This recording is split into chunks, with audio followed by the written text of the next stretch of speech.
نور څنګه کاکا ښه نور ښه برابرې نه اوس نن خو لا ښه یم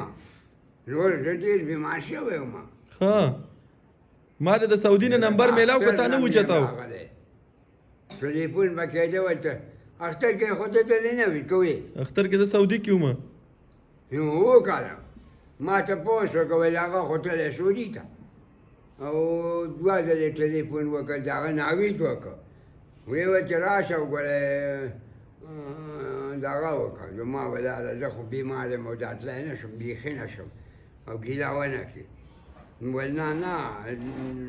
من خفه کېږو نو ما چې خفه کېږم چې دا تلی نه شم زه څه وکړم ما د سعودي نه دوه پیرې نمبر میلاو که تا نه اوچتاو هغه یو شی بلې زه پرې پوهېږم نه که تایي خو زه پرې نه پوهېږم ګورې زه په نمبر څه پوهېږم